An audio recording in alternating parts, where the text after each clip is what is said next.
After 3-year investigation, Washington revealed fraud on Obama, you'll cheer. We will concede that some administration programs start with great goals. Be that as it may, somewhere close to the time some official gets a thought, and the thing gets gone into law and afterward implemented, things frequently turn out badly. This is halfway because of the way that, dissimilar to a business, the legislature is not required or even anticipated that would turn a benefit on its projects. Thus, the inspiration to proficiency goes out the window and is as often as possible replaced by waste and fraud. This happens a lot with welfare programs, as the possibility that it is great to ensure that individuals don't starve to death changes into a creature that does that, as well as gets mishandled as welfare cheats discover approaches to drain the system for benefits a long ways past those to which they are entitled. This heartbreaking situation is rehashed again and again, as citizens' cash winds up financing fraud. The Obama phone program is a terrific case of an administration program gone awful. What began as an arrangement to ensure everybody approached a phone to summon crisis help transformed into years of fraud and abuse. A new report from the Government Accountability Office, GAO, reveals that the infamous Obama phone program, meant to provide low-income Americans phone and internet service, is riddled with waste, fraud and abuse. GAO investigators sampled the program's population and found that they had paid for nearly 6,400 phones for people whom the government has listed as deceased, another 5,500 people were enrolled for 2 phones, and another group of people could not prove that they were eligible to receive their free phone. How does the administration figure out how to pay for telephones for dead individuals? Plainly, those controlling this program are finished incompetents, or simply couldn't care less about doing their occupation. Such is the issue with government laborers when they are hard to flame, and their adequacy and the viability of the projects on which they work are not assessed or inspected. Originally conceived during the Reagan administration, Lifeline was originally meant to provide poor people with a phone in case of an emergency or, as time went on, to apply for a job. So there's the great goal. What's more, as the hypothesis goes, if these individuals really landed a position, they would drop off the moves for a free telephone and begin paying assessments, so the program should pay for itself after some time. Hasn't played out as expected by any means, be that as it may. The 3-year GAO investigation found that the program has put away more than $9 billion, as of September 2016 outside the Department of the Treasury on a private bank account. A spokesman for FCC Chairman Ajit Pai, who had already put the dubious program under review, said the GAO report confirms that waste, fraud and abuse are all too prevalent in the program. Stop right there. Programs do not put money anywhere. People do. So who has diverted $9 billion into a private bank account? And who owns this private bank account? And how was this accomplished without being detected? There are more inquiries to be asked. For example, what was a definitive goal of this $9 billion in occupied assets? It's extraordinary that the GAO is at work, despite the fact that it appears to have taken them a considerable amount of time to discover this fraud. In any case, citizen cash should be saved, and this misuse of a program should be killed. What do you think about this? Do not hesitate and write your thoughts in the comment section below. Thank you for reading. H. T. Briet Bart.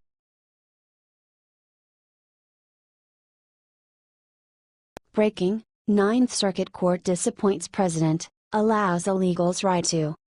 At the present levels of unlawful border bouncing in the United States from Central America, an entire 15% of them are unaccompanied minors.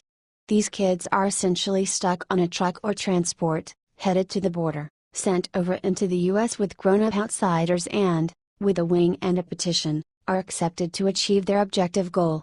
Shockingly, in the present blasting Mexican and Central American human trafficking industry, a number of these kids never make it to the States without first being attacked, abused, or raped.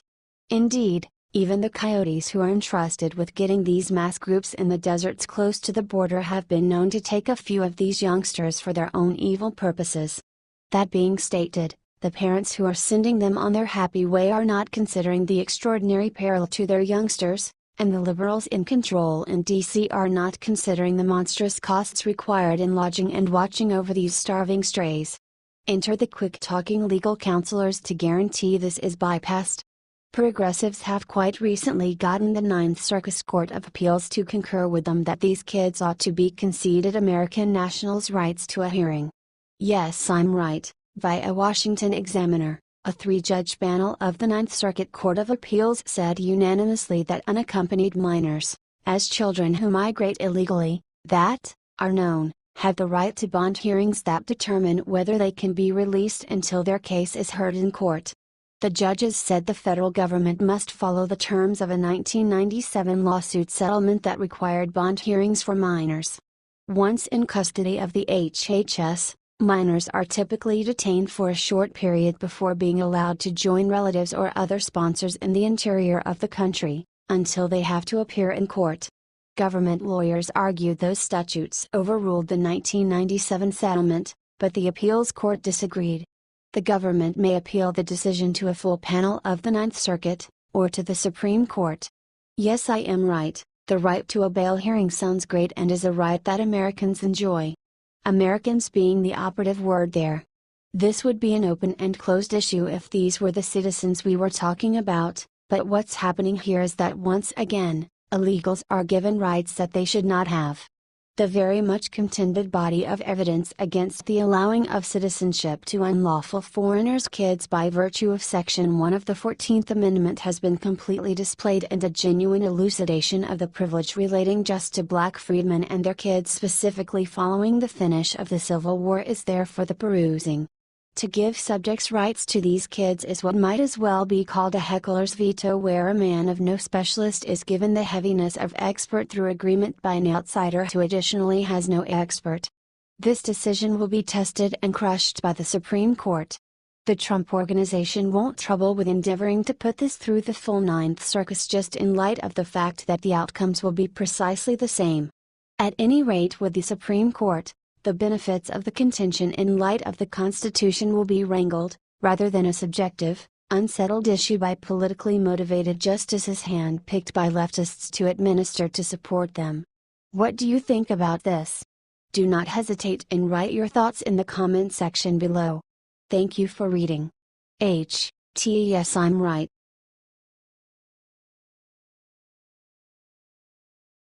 It's happening. Trump's travel ban approved from Supreme Court. The U.S. Supreme Court said Monday that most sufficient parts of President Donald Trump's executive order banning travel and immigration from several countries with high frequencies of terrorism will function while the court considers the case.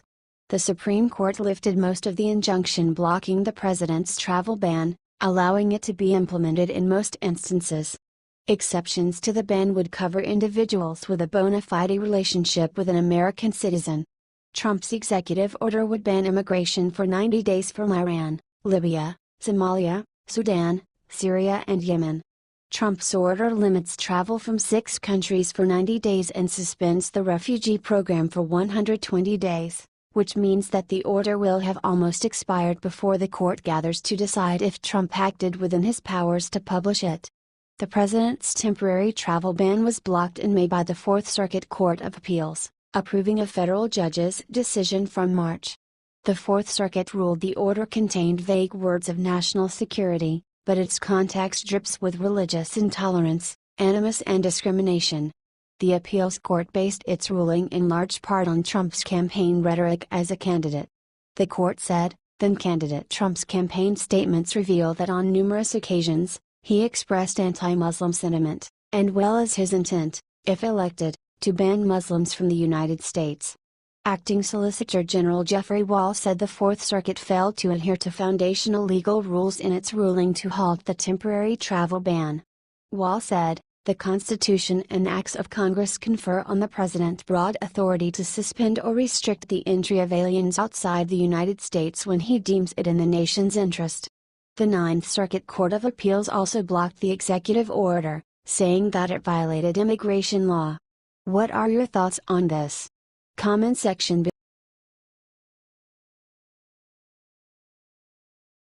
Special report: the main reason why the market is down is One of President Trump's main campaign promises was that he is going to protect Medicare and Social Security at all cost. On this, he said, "As president, I'll secure and strengthen Medicare and Social Security. We'll do this with strong economic growth, by bringing our jobs back from Mexico and China, by establishing new jobs and stopping U.S. corporations from fleeing from our country." Well, recently he went on to fulfilling his promise but amplified several times. As reported, he announced that monthly payment is raised to $1,360 for single recipients and $2,260 for married couples. Furthermore, currently working Social Security recipients will witness increased earnings this year, without being penalized. Due to President Trump's reforms, receivers under 65 will be able to earn up to $16,920 and those turning 66 as much as $44,880, up $3,000 from 2016. Long story short, President Donald Trump is bringing back our job and our economy will start to heal from the unmeasurable damage caused by the Obama administration. What do you think of this? Share your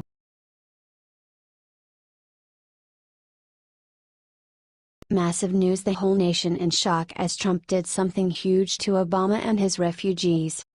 The vast majority of people don't have the foggiest idea about the fact that in Obama's last 3 months, there were 25,000 new refugees in the U.S. Under President Trump, 13,000 refugees have been let into the country. It is, for the most part, a result of the travel ban.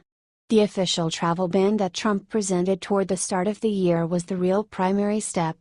It prevented individuals from rolling in from nations which have a mostly Muslim population. In 2016, Obama had his way of getting 110,000 refugees into the country. This is quite modest when contrasted with the number that of Germany, who acknowledges 1 million a year. As indicated by Pew Research, 116,000 refugees were acknowledged in 2016, this is the highest number in over 10 years for the U.S. Trump has drastically diminished the stream of immigrants. Trump has radically diminished the number to a quota of 50,000 for 2017. It's not an unavoidable reality since courts are probably going to challenge, as indicated by Daily Mail.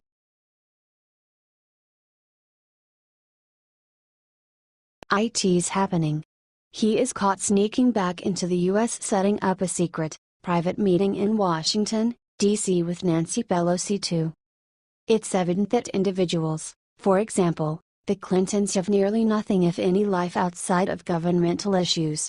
They give the feeling that they trust they were reproduced for ruling over others, and when they are deprived of the chance to do as such, they are lost.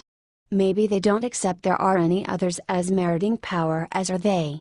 Whatever the reason, they are self-important, as well as are intolerable bores. Try not to look now, however, a portion of the old pack that was turned out of office because of the November decision and additionally a couple of who stick to control frantically are back for a social affair in Washington, D.C. Our republic is never sheltered when these individuals are getting and conjuring together what naughtiness they can do to the Constitution and the opportunities we appreciate. Mr. Obama is back in D.C. with plans to hold a private meeting for different agents featuring Eric Holder and Nancy Pelosi at a private home. Unmistakably, he has no goal of blurring from the political scene, paying little respect to how demolished his legacy has progressed toward becoming. Most likely rankled with what President Trump has done to that legacy, we can make sure that he has a plan to harm his successor to the best degree conceivable. So, it's somewhat fascinating how this was revealed.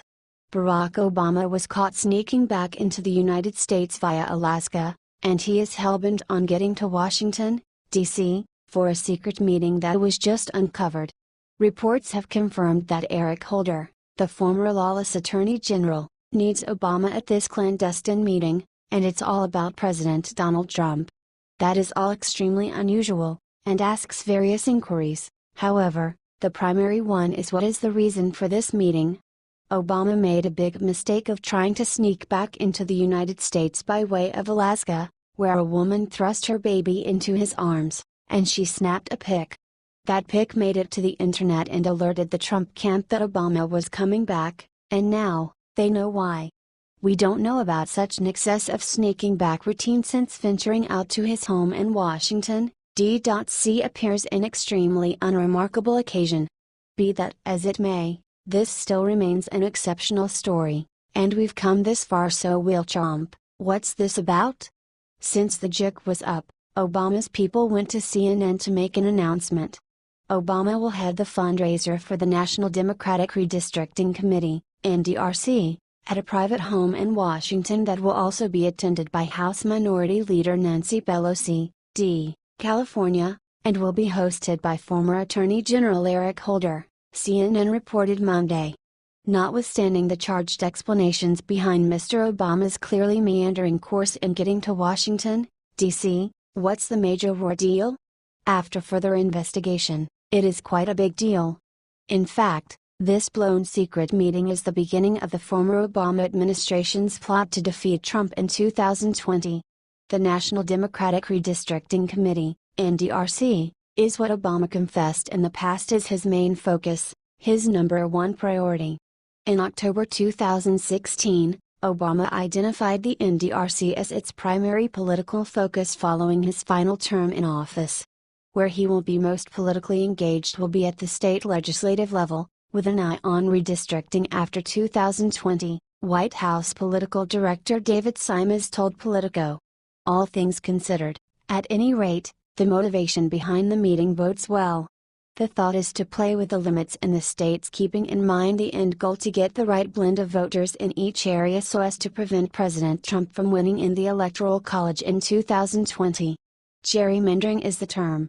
For the humor, we can read the propaganda released by an Obama spokesman, restoring fairness to our democracy by advocating for fairer, more inclusive district maps around the country is a priority for, now former, President Obama, said Kevin Lewis, a spokesman for the former president. According to CNN, the event marks Obama's first foray into politics since departing the White House on January 20. None of this comes as any shock to President Trump or his group.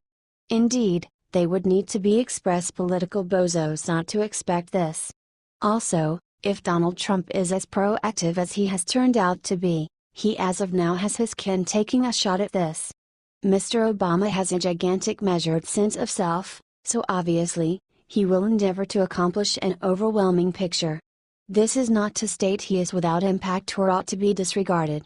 Yet, how about we not freeze right now? All things considered, Barack battled to beat Donald Trump, and look where we're at now. What do you think about this? Do not hesitate and write your thoughts in the comment section below. Thank you for reading. T Mad World News.